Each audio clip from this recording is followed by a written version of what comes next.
Dealing with a toxic workplace, disability and personal injury lawyer Nainesh Kotak joins us to talk about your options if it's impacting your mental health. And the big thing is documenting. Absolutely. You know, every time we go to the doctor, they make a note about what you say. So it's very important if you're going through challenges, including mental health challenges, that you do report that, because not only can they help you, but it would be important if the claims are made later on.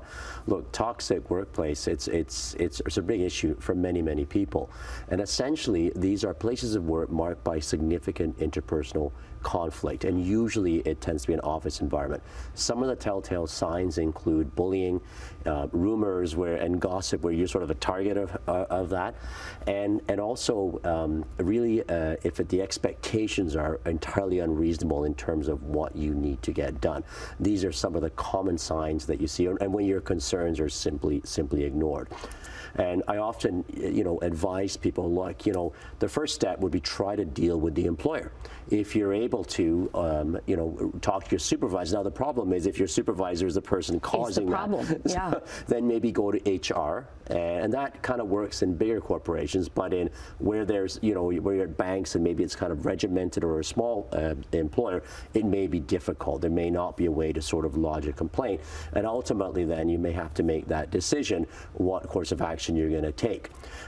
Often the toxic work environment actually is the cause of the disability. It triggers anxiety and depression, but sometimes, as we know, 1 in 5 Canadians will suffer from a mental health challenge during the course of their life, and it may well be there was a childhood issue or a marriage-related issue, and you're able to sort of get through that, but then the toxic workplace comes along and you relive all that trauma. So, we do see situations where people simply, they can't cope and they can't work. And then often they apply for disability claims, and they need to have the cooperation of their doctor. One of the most important things in that is to seek treatment. And this is before you make a claim? Before and during, because most disability policies, in fact, have a requirement that you need to be undergoing the recommended treatment for your particular disorder. And we know, unfortunately, with the stigma that's still there arising, with mental health related issues, sometimes people don't get the treatment that they should, or they don't report. So my advice would be definitely, get treatment from the family doctor, exhaust the EAP, which is the employer assistant health programs, and get therapy. And if there's medication prescribed, then you ought to take that, because it could help. And also it's important to use that in terms of documentation to say that I'm doing what I can, and that will actually support the disability claim itself.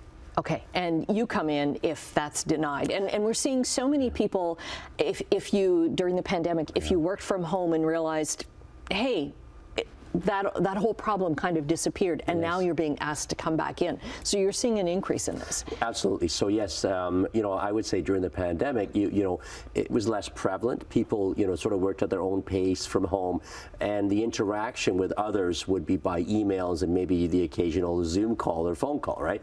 But now, when people are really, a lot of people are back in. There's some people who are doing sort of a hybrid, but a lot of people are back in. They're they're dealing with the interpersonal conflict that they may have had before, and they're not used to it. So we are seeing more and more of these types of cases. Remember one thing, the Ontario Human Rights Code just, it covers discrimination on disability, which would include mental health disabilities. So if somebody is being discriminated against because of their mental health condition, they would have a valid claim with the Human Rights Tribunal as well, and potential actions against the employer too. Okay, so speak out, get help, document. You got it. Okay, Nainesh, thanks very much. We'll get all your links up on our website, chch.com.